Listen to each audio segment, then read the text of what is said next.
আজকে আমরা hello Bangladesh team গুণী নির্মাতা শিহাব শাহিন ভাইয়ার শুটিং সেটে মানিকগঞ্জে এসেছি।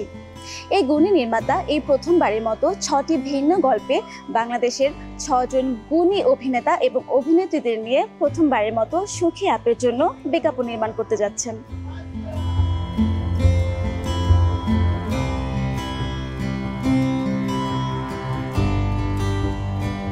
আজকে আমাদের সঙ্গে আছেন বহুমুখী প্রতিভাবান একজন মানুষ, যিনি অভিনয়, সঙ্গীত এবং মডেলিং এই 3 ক্ষেত্রেই সমানভাবে পরিচিত এবং একাধারে শিক্ষাবিদ এবং সমাজকর্মী হিসেবে কাজ করছেন। আমাদের সঙ্গে আছেন রাফিয়াত রশিদ মিথিলা।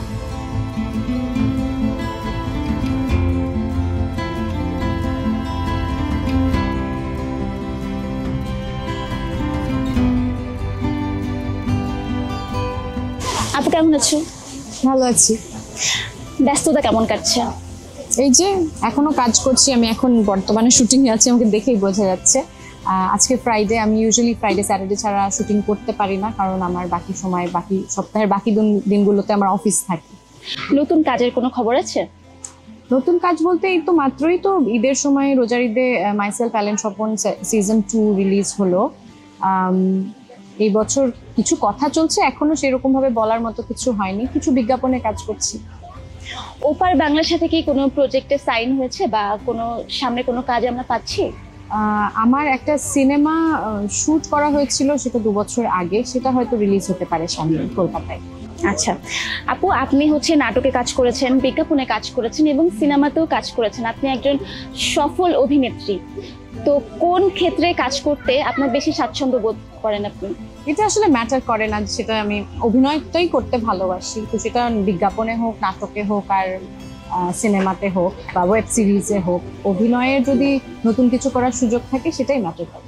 আপু, আপনি তো পিএইচডি করছেন, আবার দারুণ দারুণ কাজও আমাদেরকে উপহার দিচ্ছেন, তো পার্সোনাল লাইফ এবং ওয়ার্ক লাইফটা কিভাবে আপনি মেনটেন করেন? আমি very bad example of work life balance. আমি মোস্ট অফ দ্য টাইম আমি কাজই করি।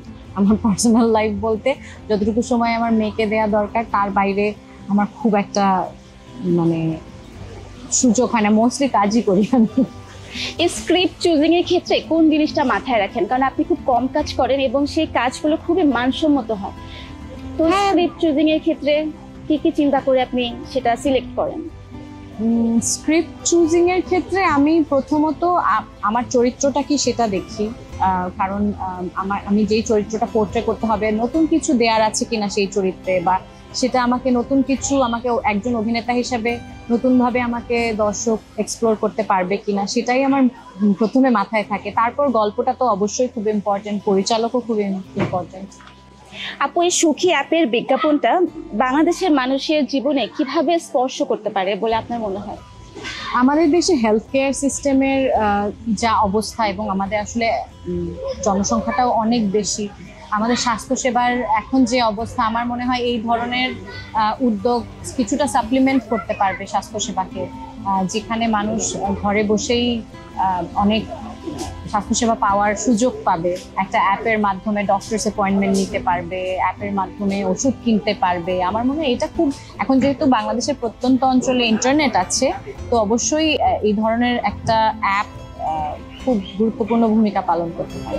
আপু, আপনাকে হ্যালো বাংলাদেশের পক্ষ থেকে অসংখ্য ধন্যবাদ। আপনাকেও ধন্যবাদ।